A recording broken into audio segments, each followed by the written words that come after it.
There was a moment when art stopped looking inward and began looking at the supermarket shelf. Not at myths, not at nature, but at soup cans, comic strips, movie stars. In the middle of the 20th century, art turned toward the everyday and discovered that modern life itself was already an image. Pop art did not begin as rebellion. It began as observation. Television flickered in living rooms. Advertisements multiplied. Celebrity faces traveled faster than ideas. The world was becoming reproducible, mechanical, bright, and artists quietly asked, if culture is mass-produced, can art remain unique? To understand pop art, we must return to what came before. In the 1940s and 50s, Abstract Expressionism dominated American art. It was serious, emotional, heroic. Paint was gesture. Canvas was confession. Art was still believed to be a deeply personal act, an expression of the artist's soul. But outside the studio, another force was rising. Supermarkets expanded. Billboards grew taller. Magazines circulated by the millions. The post-war economy flourished, particularly in the United States.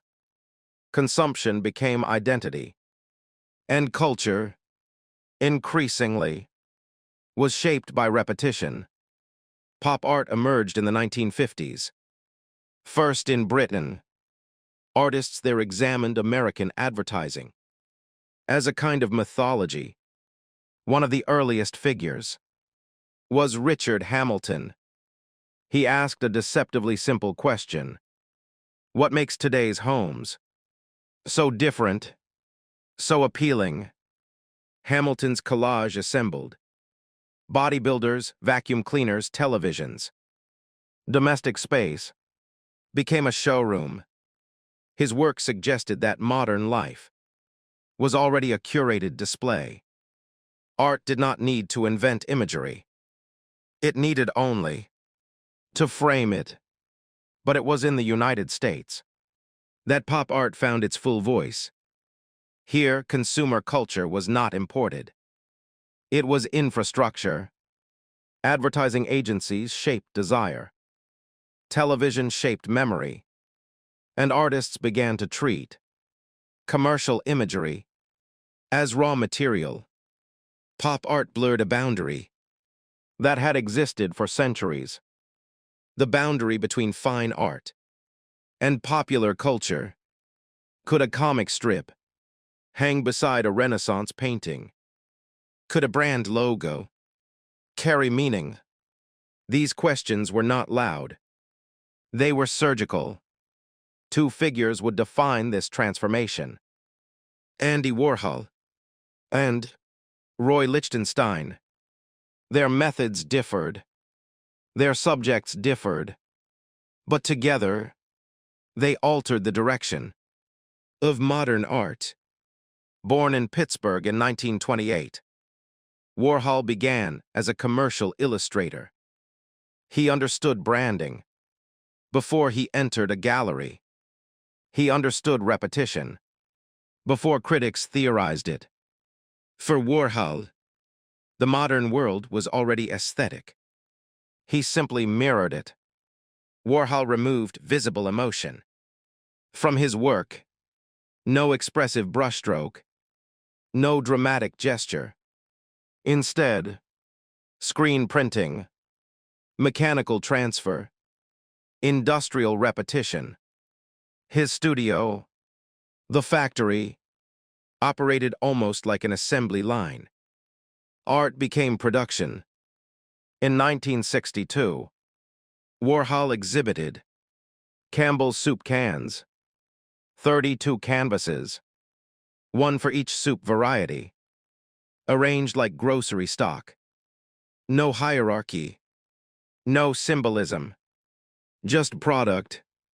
And yet, Placed in a gallery, they became art. The power was not in the image. It was in the context.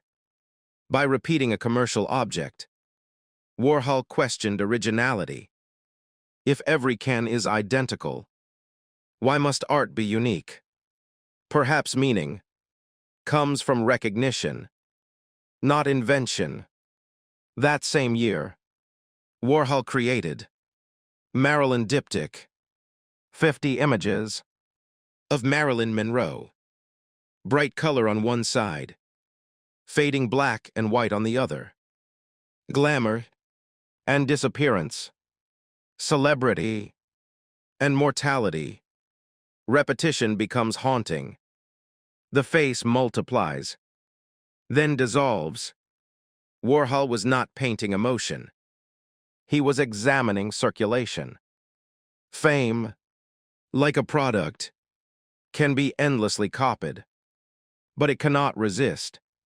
Time, another work from 1962. Green Coca-Cola bottles. Over 100 bottles, aligned in a grid.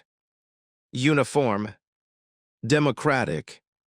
Warhol famously noted, "The president drinks Coke. The movie star drinks Coke. So do you." Consumption becomes equality. The brand replaces class distinction. Warhol did not celebrate this. He did not condemn it. He observed. And in observing, he redefined what art could address. If Warhol looked at products, Lichtenstein looked at comics. Roy Lichtenstein enlarged comic book panels to monumental scale. Romance, war, melodrama, the trivial, became monumental. His technique mimicked commercial printing, bold outlines, primary colors, Ben-Day dots. By copying mechanical aesthetics. By hand, Lichtenstein complicated authorship. Was he painter or editor? In works like Whaam, an explosion fills the canvas. Onomatopoeia becomes composition. Violence becomes graphic design. The dramatic moment is frozen, not felt. Emotion becomes stylized. In Drowning Girls, a tear falls in perfect graphic clarity. "I don't care," she says. Melodrama, rendered with industrial precision. High art, borrowing low culture. Without apology, pop art did not destroy tradition. It reframed it. Like Duchamp before them, these artists questioned originality. But unlike earlier avant-gardes, they embraced mass culture. Rather than rejecting it, they accepted that modern life was mediated. Reproduction was no longer the enemy. It was the subject. The artwork did not hide its borrowed source. It amplified it. And in doing so, pop art positioned itself as both mirror and critique. By the mid-1960s, pop art was no longer marginal. It appeared in museums, magazines, fashion spreads. The language of advertising had entered the gallery, and the gallery had begun to resemble a showroom. The hierarchy between elite and popular was quietly dissolving. This shift was not merely stylistic. It marked a philosophical turn. Modernism had insisted on purity. Pure form, pure abstraction, pure self-expression. Pop suggested impurity instead. A hybrid culture, borrowed imagery, shared symbols. Art no longer stood apart from life. It circulated within it. In post-war America, images moved faster than objects. Television compressed distance. Magazines multiplied faces. Celebrity became currency. Warhol understood this instinctively. He once remarked that everyone would experience 15 minutes of fame. The statement felt prophetic. Fame had become democratized and disposable. Pop art mirrored this condition. Without melodrama, it did not shout. It repeated. Repetition became meaning. When an image appears once, it informs. When it appears 50 times, it transforms. Mass production was not merely economic. It was psychological. The grid became a recurring structure. Order, uniformity, mechanical calm. The canvas resembled a printed page. In this format, the artist's hand receded. What remained was the system, art as structure, not confession. In Britain, artists continued to explore the aesthetics of consumption. American advertising was viewed almost anthropologically. Bright packaging, chrome appliances, glossy smiles. The everyday became spectacle. Pop art suggested that modern mythology was no longer found in gods, but in brands. By embracing commercial imagery, pop art questioned authenticity. If a comic panel can be enlarged and reframed, does it gain new value? Or does the museum simply elevate what it contains? The question lingered, quietly unsettling. Centuries of artistic hierarchy. Critics were divided. Some saw satire. Others saw surrender. Was pop art critiquing consumerism or participating in it? Warhol refused clarity. His neutrality was strategic. Ambiguity allowed the image to remain open and therefore powerful. The studio system also shifted. At the factory, art was collaborative. Assistants printed, organized, repeated. The solitary genius model began to erode. Authorship blurred. Creation resembled production. This blurring extended further. Fashion designers, musicians, filmmakers all moved through the same cultural circuits. Art was no longer isolated. It intersected with media, performance, celebrity. The boundaries dissolved. Not dramatically, but steadily. Pop art also anticipated global image culture, logos, celebrity portraits, graphic slogans. These would become the visual vocabulary of the late 20th century. In many ways, pop art rehearsed the future. Art historians often position pop as a hinge moment. After abstraction, after existential gesture, came image saturation. The movement did not abandon modernism. It extended it into mass media. Modern art began to speak in the language of advertising. Younger artists absorbed this shift. Appropriation became strategy. Borrowing was no longer hidden. It was explicit. The question of originality would never fully recover. From this point forward, art could openly quote its surroundings. Museums adjusted slowly. Collectors adjusted quickly. The bright surfaces proved marketable. Ironically, a movement reflecting consumer culture became a luxury commodity. The critique and the market coexisted. Pop art understood this paradox. In classrooms today, students recognize pop imagery instantly. It feels familiar. That familiarity is the point. Pop art does not demand interpretation.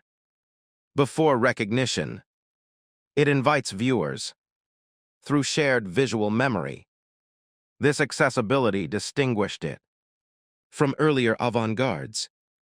Cubism required decoding. Abstract Expressionism required empathy. Pop required awareness. Awareness of logos, of faces, of repetition. It spoke in a language already learned, yet beneath its brightness was a quiet meditation on mortality. Repetition erodes meaning. The more we see a face, the less we feel it. Warhol's fading Marilyn remains a reminder. Visibility does not guarantee permanence. Pop art also foreshadowed digital culture. Today, images replicate infinitely. Memes circulate. Brands dominate feeds. The distance between art and advertisement has narrowed further. In this landscape, pop feels less historical and more foundational. From a broader art historical view, pop marks the late phase of modernism. Soon, postmodern strategies would emerge. Irony, quotation, fragmentation. Pop opened that door. It demonstrated that high culture could survive without purity. In retrospect, pop art appears inevitable. But at the time, it unsettled expectations. To hang a soup can in a gallery felt almost absurd. Absurdity, however, became revelation. Modern life itself was worthy of study. The movement's visual clarity masked intellectual depth. Behind every repeated image was a question: who controls desire? Who constructs fame? Who defines value? Pop art rarely answered. It allowed viewers to notice. By the late 1960s, the movement evolved. Conceptual art gained ground. Minimalism reduced form. Yet pop's influence endured. Its legacy persisted.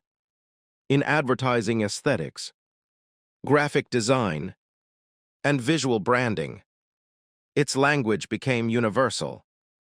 Even contemporary artists continue to revisit commercial imagery. The tension remains. Can critique survive inside spectacle? Pop art suggests that visibility itself is a form of commentary. Looking back, the movement appears calm, bright, graphic, measured, but beneath that calm was transformation. Art no longer required transcendence. It required relevance. Pop art did not destroy painting. It recontextualized it. The canvas became a screen, an interface, a site where commerce, celebrity, and design converged. In doing so, pop closed one chapter of modern art and opened another. The heroic individual gave way to shared imagery. The solitary gesture gave way to collective symbols.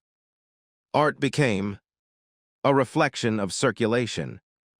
Today, we live inside images. Billboards glow at night. Phones illuminate faces. Pop art anticipated this condition.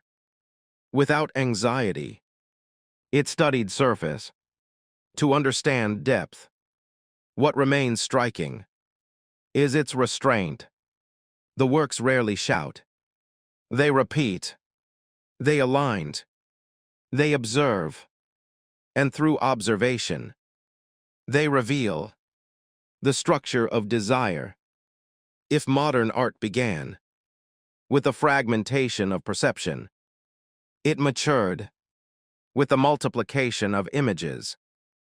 Pop stands at that threshold. between authenticity and simulation, between object and symbol. It asks us to reconsider value.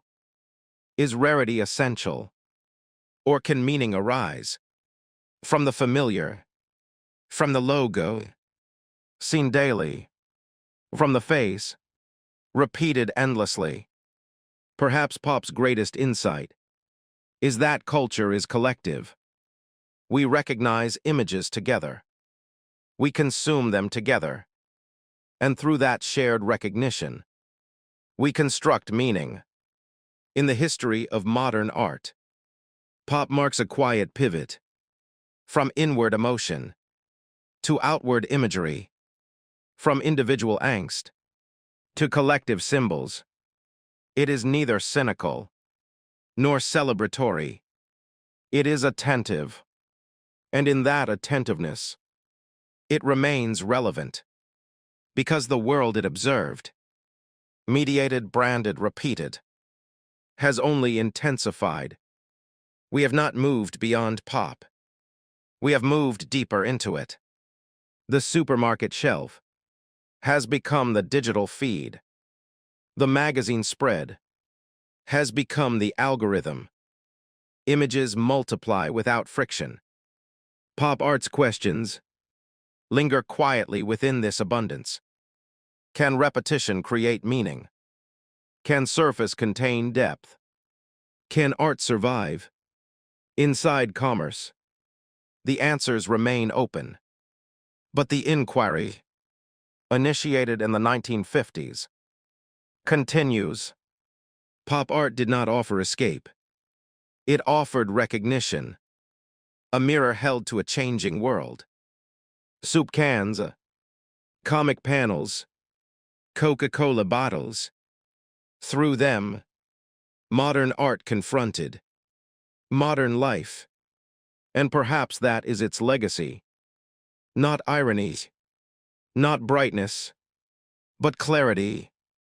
The clarity to see that art and culture are inseparable. In the rise of pop, modern art became contemporary and never turned back. Pop art did not end modernism. It clarified it. It showed us that art does not exist apart from culture. It breathes inside it. From soup cans to screens, from billboards to feeds, we continue to live inside images. And perhaps the question is no longer, what is art? But, how do we see? If these intersections between art and history interest you, this is what we explore here, quietly, carefully, and in depth. Subscribe to Crossroads of Art for the next chapter in the story of modern vision.